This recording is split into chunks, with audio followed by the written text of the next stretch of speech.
Have you ever want to learn another language that you never used before?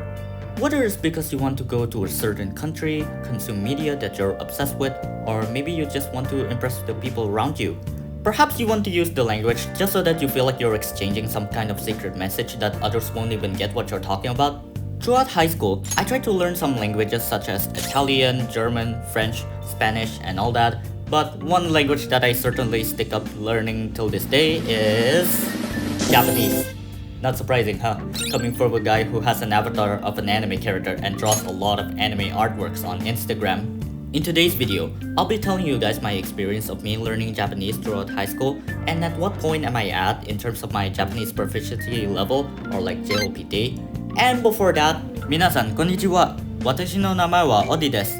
趣味は絵を描くとゲームと言語を勉強するだよ。YouTube ビデオも作るは好きですよ。よろしくお願いします。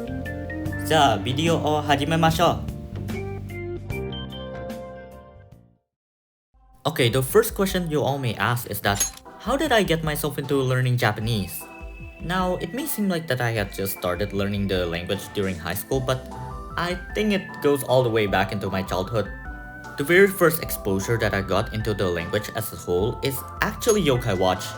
I was one of those kids who knew Yokai Watch from the opening scene that kept playing over and over again on Disney XD. I became curious about the show because of their quirky characters that I decided to look up on YouTube and I found some episodes that I could watch and I got hooked into watching the show. Now it's important for me to point this out, but I get to know a lot of Japanese folklore, food, and of course some Japanese words from Yokai Watch because I was watching the first few episodes in English but slowly find myself watching in Japanese subs later on.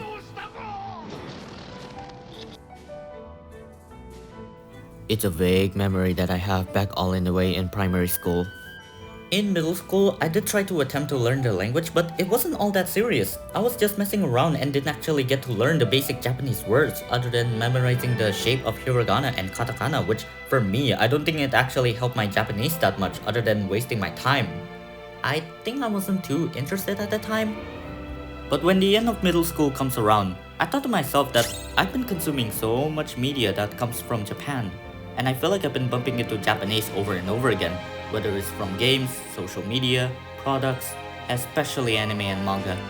So I thought to myself that I might as well learn the language really seriously this time around since I feel like it wouldn't hurt learning a language and that I thought I'm gonna be encountering more and more Japanese in my life.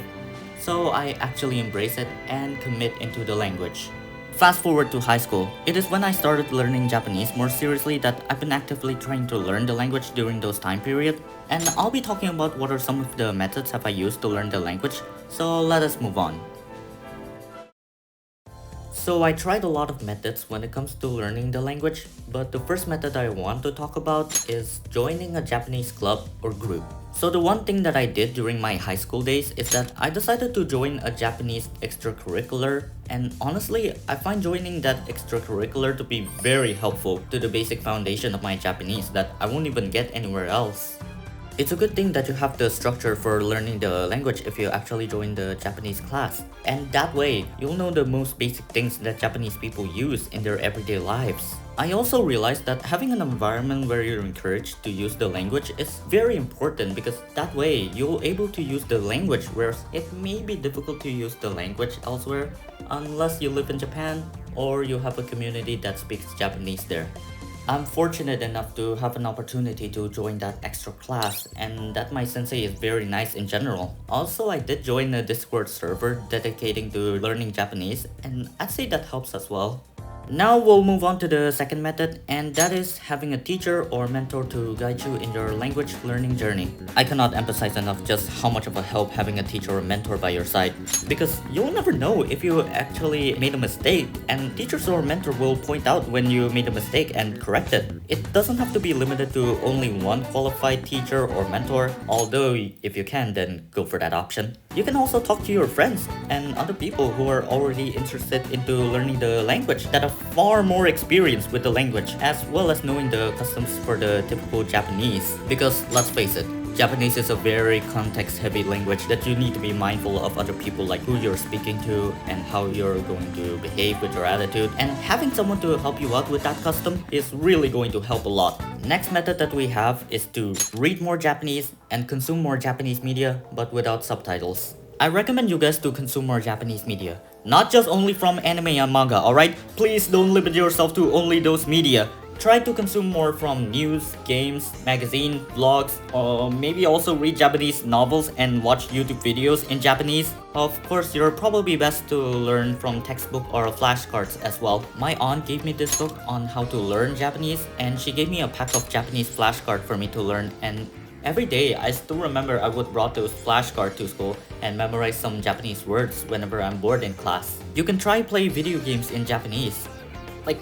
Try to consume a variety amount of Japanese media, especially with real life ones. You don't really want to use certain terms in Japanese only to find out that those terms are only used in anime or something. I'd say consuming more real life Japanese will give you a better idea on how an actual Japanese behaves and speaks.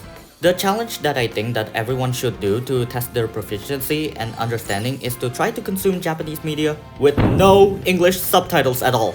If it overwhelms you, then try Japanese subtitles first, and then later when you understand and ready, then switch to no subtitles at all. Now this may be one of the more important methods that I think everyone should apply to improve their language, is to try to implement the language at every opportunity possible. Make it a part of your daily life and your identity. Now you may need to memorize quite a lot of words when it comes to learning a language, but I think putting a lot of outputs will improve your Japanese drastically, especially if you do it over and over again. Because what's the point of learning the language if you don't use it daily? You're more likely to forget some words with time unless you do it a lot of repetition on the language. That way, you'll remember the language, and as time goes on, it'll naturally go inside you that you won't even think for a second when you're using the language. I'm going to use the forgetting curve to get my point across. The first time you know about certain words, you will forget about it. But if you review it over and over again, it'll attach into your brain and you'll remember it more easily. So I'd say try using your Japanese as much as you possibly can. You can try having a conversation with your friends every day using Japanese about any kinds of topics. That will keep your Japanese brain running. I think it's also better if you take pride in yourself as a Japanese learner as your identity.